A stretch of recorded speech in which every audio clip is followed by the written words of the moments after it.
നമസ്കാരം. ഞാൻ സന്തോഷ് ആലപ്പാട്. ആദ്യമായൊരു സോറി. കാരണം ഇന്നാണ് ഞാൻ ആഫ്രിക്കൻ ഒച്ചിൻ്റെ അന്തകനെ പരിചയപ്പെടുത്തുന്ന ദിവസമായിരുന്നത്. പക്ഷേ ഫോർച്യുനേറ്റ് ഓർ അൺഫോർച്യുനേറ്റ് എൻ്റെ ഒരു സുഹൃത്ത് എന്നെ വിളിച്ച് എന്നോട് പറഞ്ഞു, ആഫ്രിക്കൻ ഒച്ചിൻ്റെ ലൈവ് മൂവ്മെൻറ്റ് ഒന്ന് കാണിക്കാൻ പറ്റുമെന്ന്. റിക്വസ്റ്റ് അല്ലേ, എനിക്ക് നിരാകരിക്കാൻ പറ്റിയില്ല. അങ്ങനെ മിനിഞ്ഞാന്ന് രാത്രി ഏകദേശം ഒരു 8 മണിക്ക് ഒരു ടോർച്ചും കയ്യിലെടുത്ത് ഞാൻ എൻ്റെ പറമ്പിലോട്ട് പോയി. ഏകദേശം 15 മിനിറ്റോളം തപ്പിയിട്ടും ഒരൊച്ചിനെ പോലും എനിക്ക് കാണാൻ സാധിച്ചില്ല. കാരണം നിങ്ങൾക്കറിയാലോ, റോട്ടിലോട്ട് പതുക്കെ ഇറങ്ങി. ഏകദേശം ഒരു 5 പേരെ എനിക്ക് കിട്ടി. അവരെയും കൊണ്ട് ഞാൻ വീട്ടിലോട്ട് വന്നു. ഈ വീഡിയോയിൽ പ്രധാനമായും അവരുടെ ഒത്തൊരുമ, അവരുടെ ചലനം, അവരിൽ നിന്ന് വരുന്ന ആ സ്രവം അഥവാ ലിക്വിഡ്, അവരുടെ ഭക്ഷണം, ആ ഭക്ഷണം കഴിച്ചതിന് ശേഷം എന്താണ് സംഭവിക്കുന്നതെന്ന് നമുക്ക് നോക്കാം. ഇതാ ഇവനാണ് കേട്ടോ നമ്മുടെ ആഫ്രിക്കൻ ഒച്ച്. എന്താ സൈസ് അല്ലേ! ഞാൻ പിടിച്ചുകൊണ്ടുവന്ന ആ ഒച്ചിനെ ഞാനൊരു പപ്പായയുടെ ഇലയിൽ ഞാൻ സ്പ്രെഡാക്കി വെച്ചു. നോക്കാം എന്താ സംഭവിക്കുന്നതെന്ന്. കണ്ട, അവർ അടുത്തടുത്ത് വരുന്നുണ്ട്. കൂട്ടുകാരല്ലേ?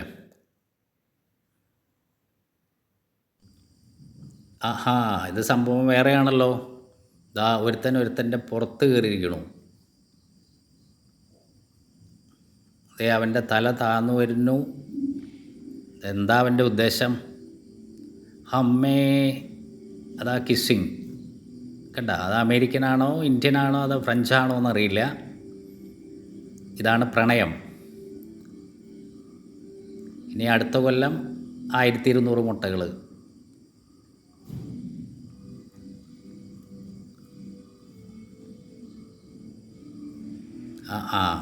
പിന്നാലെ ഒരാളും കൂടിയുണ്ട്. എന്താ ഉദ്ദേശം എന്നൊരു പിടിയും കിട്ടണല്ലേ. എല്ലാം തീർന്നു. Relax mode.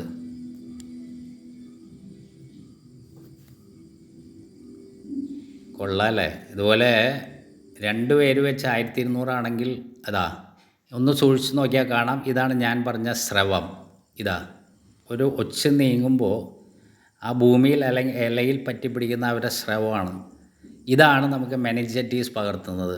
And it is very dangerous. Brain fever, ഉറങ്ങി മരിക്കാമെന്നൊക്കെ നിങ്ങൾ കേട്ടിട്ടില്ലേ? അതാണ് ഇതിൻ്റെ ആഫ്റ്റർ എഫക്റ്റ്. അപ്പോൾ ദയവ് ചെയ്ത് നിങ്ങളൊരു സേഫ്റ്റി ഷൂവും കൊണ്ട് നിങ്ങൾ പറമ്പിലോട്ട് പോവുക എല്ലാ ദിവസവും.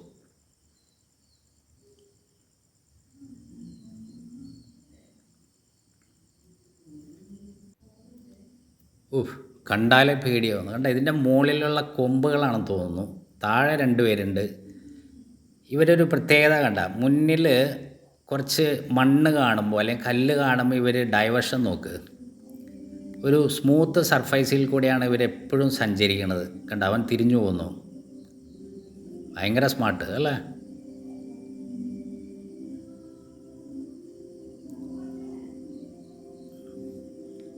കണ്ടാൽ തന്നെ പേടി വരും. എൻ്റെ പൊന്നോ, ഇതൊക്കെയും പോണോക്കിയാൻ. ഇത് ഇവൻ്റെ ഫുൾ സൈസാണ്. ഇത് ശരിക്കും പറഞ്ഞാൽ എൻ്റെ തലമാരി മുടിയില്ലാത്തത്. ഇത് ഞാൻ കളക്ട് ചെയ്ത് കൊണ്ടുവന്ന ആഫ്രിക്കൻ ഒച്ചിനെ ഞാനൊരു ചെപ്പിലെടുത്ത് വെച്ചു. നമുക്ക് നോക്കാം. കണ്ട, 2 പപ്പായയുടെ ഇലയാണ് ഞാൻ അവർക്ക് കൊടുക്കാൻ പോണെന്ന്. 2 ഫുൾ പപ്പായയുടെ ഇല.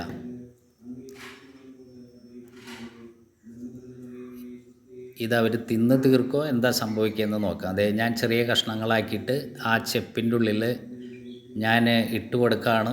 നമ്മൾക്ക് ഭാഗ്യമുണ്ടെങ്കിൽ എത്ര ശതമാനം അതിൽ ബാക്കി ഉണ്ടാവും എന്നുള്ളത് നോക്കാം. വെറും 5 പേരാണ് കേട്ടോ അതിൻ്റെ ഉള്ളിലുള്ളത്. 5 പേര്.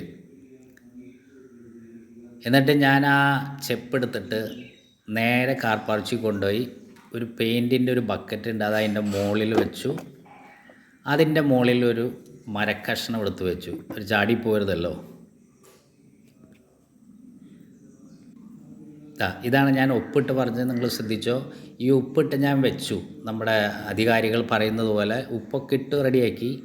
കുറച്ച് കഴിയുമ്പോൾ ഇതിൻ്റെ സ്രവവും ഉപ്പും കൂടി ലിക്വിഡ് ഫോമിൽ വരുമ്പോൾ താഴെ കാണുന്ന നോക്കിയാൽ അതിൻ്റെ ലിക്വിഡ്. അപ്പോൾ ഒരു 100 ഒച്ച ഉണ്ടെങ്കിൽ നമ്മുടെ പറമ്പിൽ ഇതുപോലെ സ്രവം ഉണ്ടെങ്കിൽ എന്ത് സംഭവിക്കും? You can imagine that. ആ അത് നോക്കിയേ, ഞാൻ ഇന്നലെ ഇട്ട് കൊടുത്ത 2 പപ്പായയുടെ ഇലയിൽ എത്ര ഇല ബാക്കിയുണ്ട്? എൻ്റെ അമ്മോ, ബാക്കി ഒക്കെ തിന്ന് തീർത്തു. നമുക്കൊന്ന് താഴ്ത്തിട്ട് നോക്കാം. ആ അതേ, എത്രയുണ്ടാവും? എണ്ണാൻ പറ്റുന്നുണ്ടോ? അതേ 1 2 3 4 5 6 കൂടി വന്ന ഒരു 10. ഇന്നലെ ഞാൻ 2 പപ്പായയുടെ ഇലയാണ് അവർക്ക് കൊടുത്തത്. ഒരു രാത്രി കഴിഞ്ഞ് പുറത്തെടുത്തപ്പോൾ അതിലെത്രമാത്രമുണ്ടെന്ന് നിങ്ങൾ നോക്കൂ. അപ്പോൾ 5 പേര് കഴിക്കുന്നത് ഏകദേശം 1.5 പപ്പായയുടെ ഇലയാണെങ്കിൽ ഒരു 100 പേരുണ്ടെങ്കിൽ എത്ര ഇലകൾ അവർ കഴിക്കും ഒരു രാത്രി കൊണ്ട്? അങ്ങനെ പ്രിയപ്പെട്ടവരെ, ഞാൻ വീണ്ടും സോറി പറയുന്നു.